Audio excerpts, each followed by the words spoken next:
صباح الفل. النهارده عايز احكي لكم على الحادثه الوحيده اللي انا عملتها في حياتي. انا بحكي الحادثه دي علشان فيها عبره، وعايز الشباب الصغيرين اللي بيسمعوا الحكايه دي يحاولوا ان هم يبعدوا عن اي ريسك في السواقه، لان السواقه مش فهلوه ولا جدعنه ولا سرعه، لا السواقه لا عايزه حرص شديد، لان حياتنا وحياه الناس اللي بتسوق حوالينا مش لعبه. لان وانا صغير في سن الشباب كنت بسوق بسرعه رهيبه، وكنت فاكر نفسي ان انا احسن واحد بسوق.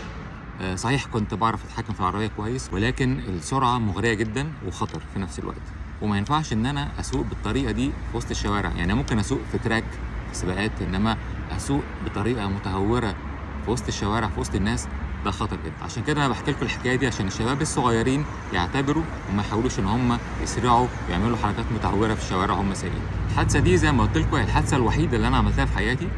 حادثه بمعنى كلمه حادثه، يعني حادثه كبيره جدا وحادثه دراماتيكيه.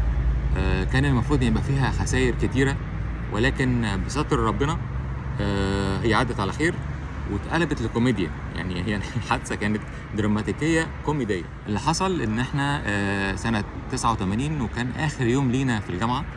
كنت راجع انا واصحابي، راجعين بقى فرحانين ان ده اخر يوم دراسه في عمرنا، وراجعين فرحانين. كنا 5 في العربيه، وكنا راجعين من الجامعه راجعين على المعادي. انا كنت ساكن في المعادي.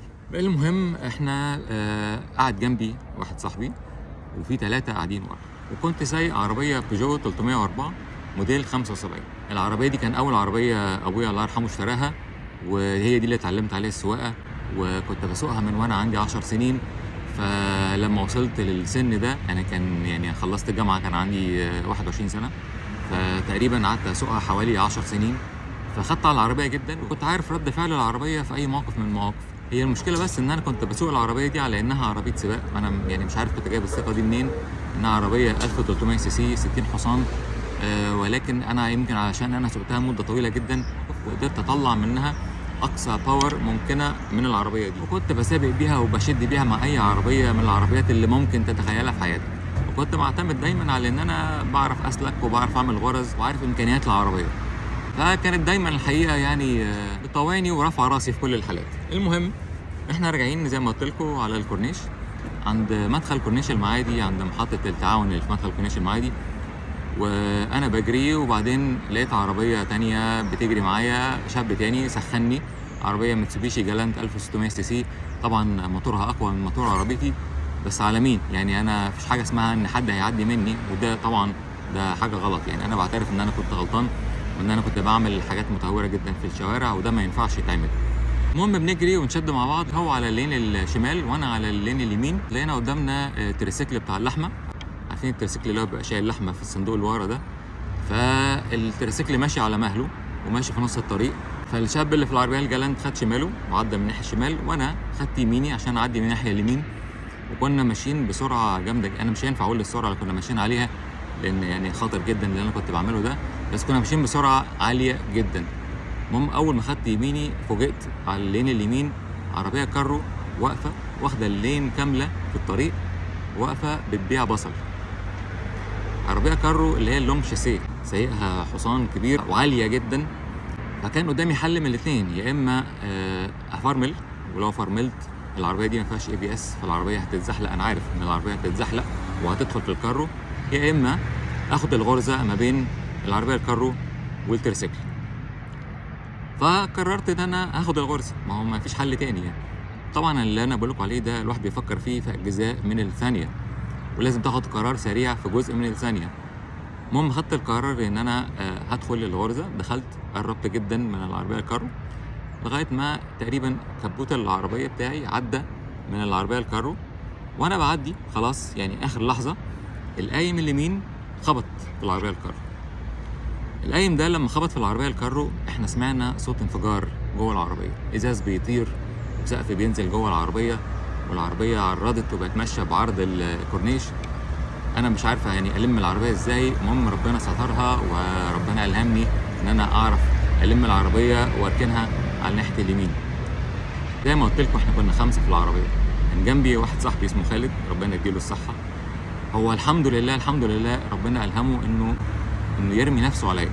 لما رمى نفسه عليا تفادى السقف، لان السقف وقع ربع السقف القداماني بالقايم نزل جوه العربيه، فلو هو كان لسه قاعد في مكانه كان السقف ده كان نزل عليه.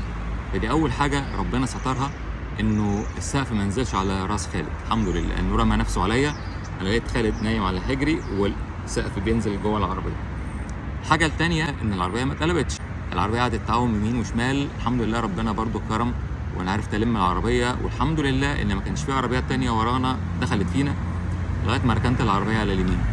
المهم بقى وانا بلم العربيه بقى ماشيه بعرض الطريق، انا بقى شايف من الشباك المنظر، العربيه ماشيه بالعرض وانا شايف المنظر من على شمالي، حصان بيطير، عربيه الكارو بتتقلب، البصل بيطير في الشارع، القش بتاع البصل في كل حته في الهواء، منظر مرعب، منظر مرعب.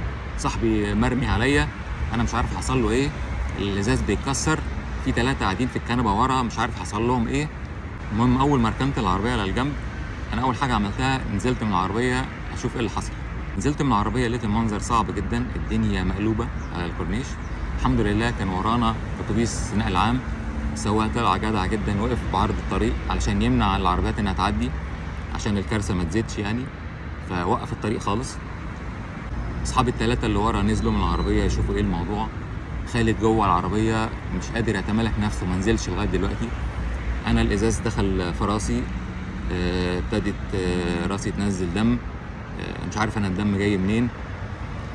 المهم الموضوع خد حوالي دقيقتين كده لغايه ما خالد تمالك نفسه وابتدى ينزل من العربيه. فلما جه ينزل من العربيه طبعا الناحيه اليمين الباب اليمين بتاعه ما بيفتحش لان هو السقف نزل، فنزل من عندي من الباب بتاعي، فهو نزل من عندي على مجيه سواق الكارو، فافتكر خالد هو اللي كان سايق فراح ماسك فيه.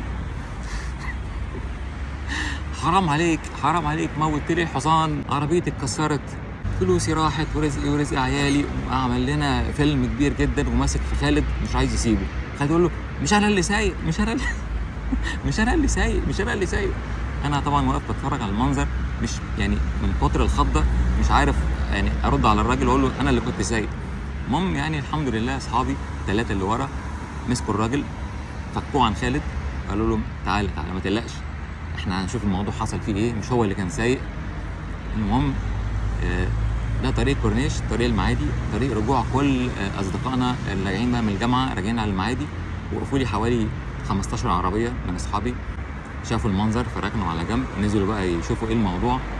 المهم يعني اصحابي راحوا شافوا الحصان، لقوا الحصان من الخضه بس هو وقع ما ماتش الحمد لله، فعدلوا الحصان ووقفوه.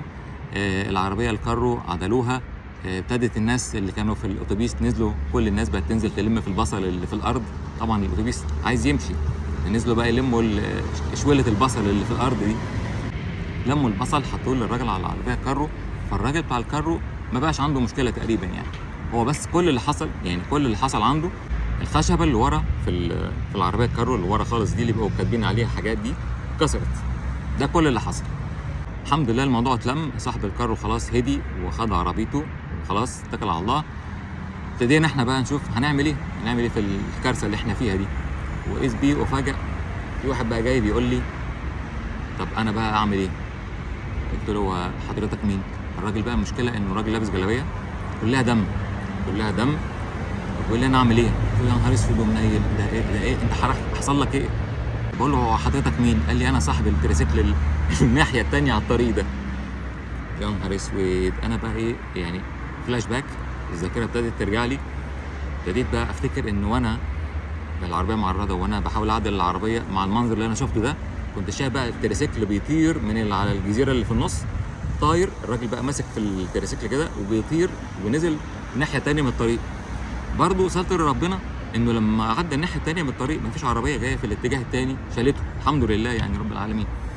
المهم لقيت جلابيته كلها دم، بقول له حضرتك حصل لك ايه اللي حصل لك؟ انت كويس؟ قال لي مالكش دعوه، انا كويس، انا مش مشكله، انا دي جلابيه الشغل، انا راجع من الشغل، انا بشتغل في المذبح، انا راجع من الشغل. المشكله ان الموتوسيكل بتاعي الناحيه الثانيه ده اتكسر. طب يعني ما تقلقش ان شاء الله، يعني انا اللي انت عايزه انا هصلح لك الموتوسيكل واللي انت عايزه. عدينا الناحيه الثانيه لقينا الموتوسيكل طبعا الكارتيره بتاعته من تحت اتكسرت لما خبط في الرصيف، الزيت كله نزل، فطبعا الموتوسيكل مش هيمشي. المهم واحنا واقفين زي ما انا واقف لي اصحابي، هو كمان اصحابه معديين بتوع المذبح، كل لما حد يعدي ممدوح حصل لك حاجه، محتاج حاجه. ممدوح ده كان جدع جدا بصراحه، كان بيمشي الناس كلها، يقول لهم لا مالكمش دعوه، انا هتصرف، مفيش اي حاجه، انا كويس، مفيش اي حاجه. المهم انا قلت له يا ممدوح يعني اللي انت عايزه، يعني انا هصلح لك الموتوسيكل واللي انت عايزه كله انا هعمله لك. قال لي طب خلاص انا هجيب عربيه نقل تشيل الموتوسيكل وهشوف هيتكلف قد ايه وهقول لك المصاريف بتاعته قد ايه. قلت طيب. طبعا كان وقتها ولا في موبايلات ولا في اي حاجه، فقال لي طب اديني نمره تليفونك. انا خدت نمره تليفونه وقال لي اديني رخص بقى بتاعتك، رخصه السواقه ورخصه العربيه علشان اضمن ان انت هتيجي. قلت له والله عندك حق، اتفضل ادي الرخص اهي، انا خلاص انا يعني زي ما وعدتك، انا اشوف بس الدنيا فيها ايه، اشوف راسي حصل لها ايه، اشوف اصحابي حصل لهم ايه، واكلمك واشوف هنعمل ايه في موضوع الموتوسيكل ده. تمام الحمد لله تمام. العربيه كانت شغاله مفيش اي مشكله فيها، هي بس السقف نزل جوه العربيه بالقايم. طبعا انا قلت اول حاجه فكرت فيها هجيب ونش، فصاحبي بقى يعني كتر خيره اسمه شيرين كان قاعد ورا معايا، قال لي لا ما تقلقش انا هسوق العربيه.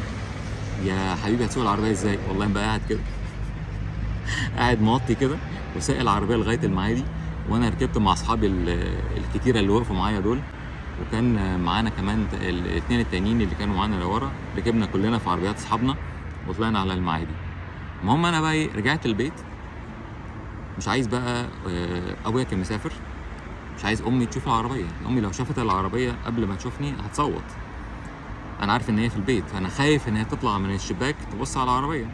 احنا الحمد لله كان عندنا جراج بتاعنا لوحده كده، دخلت العربيه جراج ورحت مغطيها بالغطا بتاعها علشان ما تشوفش الكارثه اللي احنا فيها. ما اعرفش ليه ايه اللي خلاها تطلع تبص، لقيت العربيه متغطيه. قالت لي انت مغطي العربيه ليه؟ انا عمري ما كنت بغطيها، يعني العربيه في الجراج ما بغطيهاش. قالت لي انت مغطي العربيه ليه؟ قلت لها لا ابدا بس عشان يعني ما يعني تراب والكلام ده. قالت لي لا في حاجه، اطلع لي. طلعت طبعا شافت راسي كان لسه الدم فيها، ما كنتش لسه رحت عملت اي حاجه. قالت لي حصل ايه؟ قلت لها لا يعني حادثه بسيطه كده. الحادثه البسيطه دي قعدت حكيت لها، طبعا اتصدمت، بس سبحان الله يعني انا امي بتخاف جدا وبتترعب جدا علينا، بس ربنا انزل عليها هدوء في الحاله دي، مش عارف جابته منين. انت ما يهمكش ولا يهمك، حصل خير، احنا اي حاجه حصلت في العربيه في 60,000 داهيه احنا هنتصرف، مفيش اي مشكله. انا واصحابي ورحنا على المستشفى، بصينا على الجروح اللي في راسي، كانت حاجات بسيطه يعني، مجرد الازاز دخل في شعري فعمل جروح فابتدت تنزل دم، انا مش عارف بس الدم جاي منين. الحمد لله يعني عدت على خير، ما كانش فيها اي خسائر يعني في الارواح ولا اي جروح ولا اي كسور ولا اي حاجه. الكوميدي بقى جاي بعد كده. قلت لها طيب دلوقتي انا عندي مشكله. قالت لي خير. قلت لها دلوقتي الراجل اللي انا عملت معاه الحادثه خد الرخص. قالت لي نعم يعني ايه خد الرخص؟ قلت لها والله اديت له رخص علشان الراجل كان عايز يضمن حقه، خد الرخص وانا المفروض اروح اقابله واخد منه الرخص. قالت لي هو مكانه فين؟ قلت لها في المذبح. قالت لي في المذبح؟ لا احنا هنكلم خالك بقى هو هيتصرف.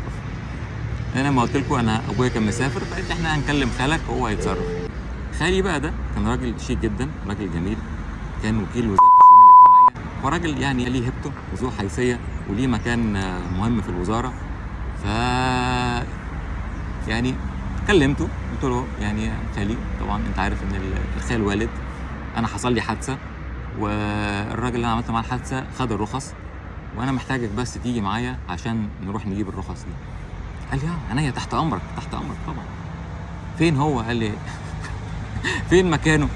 قلت له هو في المذبح. قال لي نعم يا حبيبي في المذبح وعايز نجي معاك. قلت له طب ايوه يعني اعمل ايه يعني، انا اروح لوحدي يعني مثلا؟ قال لي لا انت مش هتروح اصلا خالص، انت لو شافك هناك الراجل هيمسكوا فيك، مش هيرجعوك، مش هيطلعوك من المذبح.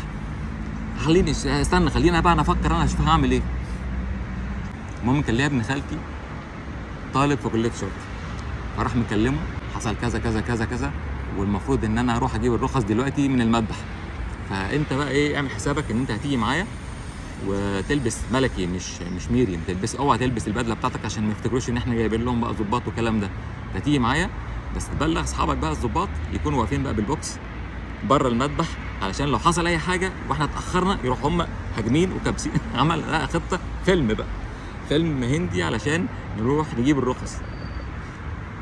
وفعلا راحوا على المذبح قابلوا ممدوح، كلموه في التليفون وقابلوه. الحقيقه يعني ممدوح ابهرني، يعني ابهرنا كلنا. اول ما خالي دخل عليه قال له حصل كذا كذا كذا واحنا تحت امرك مش عارف ايه. ممدوح طلع له الرخص وقال له انا اسف جدا ان انا خدت الرخص، انا ما كانش ينفع ان انا اخد منه الرخص، على فكره انا خريج حقوق ومحامي وعارف ان ده ما ينفعش وده غلط، وادي الرخص اهي وانا مش عايز منكم اي حاجه، انا صلحت الموتوسيكل خلاص مش عايز اي حاجه. يعني انا طبعا الموقف ده خلاني فعلا احس ان الناس اللي بتوع المذبح دول هي مش الناس بتوع المذبح بس، الشعب المصري كله يعني شعب جدعان. يعني مجرد بس ما الموضوع بيهدى بتبان بقى الشهامه والمروءه والاصل فعلا. الراجل ما رضيش ياخد ولا مليم، يعني احنا اتحايلنا عليه نديله ثمن التصليح ما رضيش ياخد ولا مليم. قال لهم يعني ده زي اخويا واحنا اللي حصل ده قضاء وقدر والحمد لله انها عدت على خير، ويعني ياخد باله بس بعد كده من اللي حصل. الحمد لله زي ما بقول لكم الحادثه كانت حادثه كبيره، كان ممكن يحصل فيها خسائر كتيره جدا، خسائر في الارواح، خسائر في الممتلكات، ولكن ستر ربنا ان الحادثه دي ما حصلش منها اي حاجه. انا بحكي الحكايه دي لانه عايز اقول لكم ان الواحد دايما بيبقى فاكر نفسه ان هو يعني ان هو جامد قوي وبيعرف يسوق كويس قوي، ولكن احنا كلنا ماشيين بستر ربنا. فنصيحه لكل الشباب لو سمحتوا بلاش تهور، بلاش تهور في السواقه، خصوصا ان الشوارع دلوقتي بقت زحمه جدا ومش مستحمله اي نوع من انواع السرعه ولا اي نوع من انواع التهور. الحادثه دي خلتني حذر جدا في السواقه، وخلتني بعد كده اي حاجه هعملها لازم اكون عارف عواقبها هتكون عامله ازاي عشان نتفادى اي مشكله من المشاكل. فاتمنى لكم السلامه كلكم على الطرق، وحاولوا دايما ان انتوا تمشوا بهدوء، لانه في الاخر الموضوع بيفرق حاجات بسيطه. هي بس الفكره انه السرعه مغريه ولكن السرعه خطر جدا. اتمنى ان انتوا تكونوا استفدتوا من العبره من الحادثه دي. نشوفكم في حلقه تانية احكي لكم حكايه تانية من حكايات العربيات. سلام.